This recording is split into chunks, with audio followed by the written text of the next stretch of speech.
There's a way in our culture where we're all kind of waiting for someone to come and save us, someone to come and apologize, someone to come and make things right, right?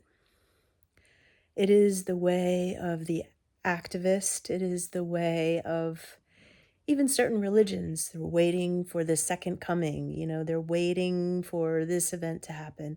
They're waiting for another event to happen, all forgetting and distracted from the truth of the power of what it means to be alive, right now or at any time. Particularly now, though, because of the ways that we are able to make choices and make change, because of the level of consciousness that we have now. And perhaps it was true in the past and we're just only remembering now, which is probably more likely true. What I've learned in my lifetime is if I were waiting for the people that I thought needed to make it right, I'd still be waiting now. But if I go within myself and see, let's give an example, like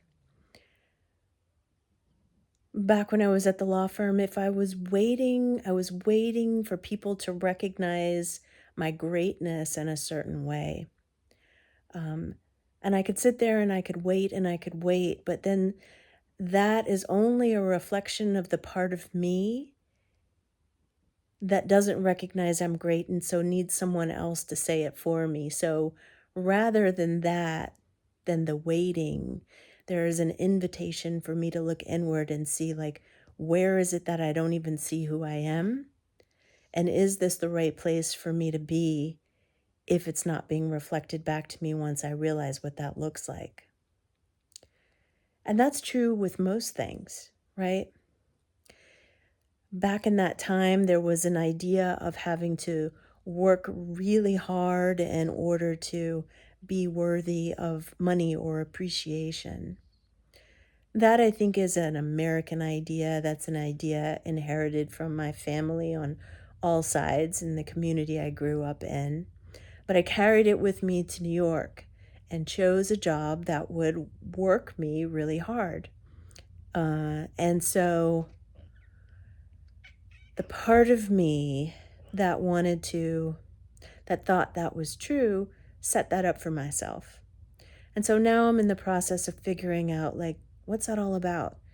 Unwinding that so that I can redefine my relationship and alignment with resources. So now it might look like I have more friends, I have more support, I have more appreciation for the thing that I am bringing. I have an ability to use my voice in a way that I can speak up for myself and ask for what I want in ways that are real and true and recognized within me and without me. And I can associate with people like that. And I can say no to people who don't appreciate that. And that's taken some deep practice, and it's not about waiting for others. It's about looking within, going within and unwinding the ideas that are creating the life that you chose. And that is the work that I do. It's first about, you got to have a firm foundation in who you are, like the belief that you are actually worthy and that you're here to do something has to be true. And then you've got to be well nourished, right? I mean, you think about a tree, it's got to have certain minerals, it's got to be well watered, it's got to have light, because when the storm comes, it needs to be grounded and know who it is. It needs to have a foundation. It needs to be connected with all the other trees around it. And we're no different in those ways. So first it's about building that kind of foundation.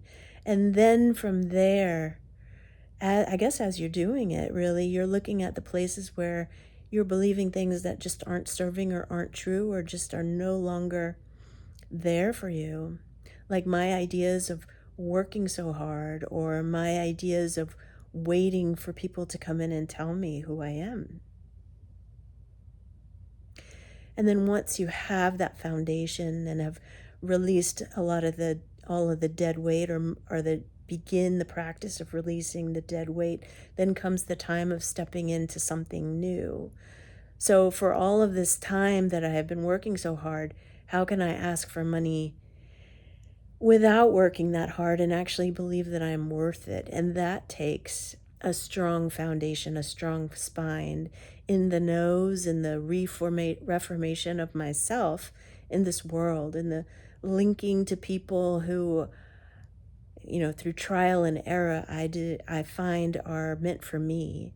Also about trusting in this larger energy that actually knows more than I will ever know from my mind. And that comes from intuition, that comes from our gut, and that comes from a willingness to want to live. And that's what my coaching, my teaching, my support and storytelling and creativity, my women's wisdom, my retreats, my flow class, that's what that was all about. It's about bringing us into the strength and the power of who we are right now. Right? And that's the opportunity for life as we have it here. And don't bypass it waiting for something that may never come, or something that is far, far from coming, or something that will simply point you back to who you are, to the reminder of your greatness and the opportunities that are here and now.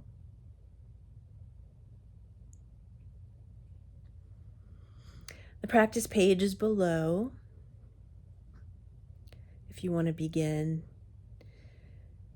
There's a free 30-minute one-on-one if this speaks to you.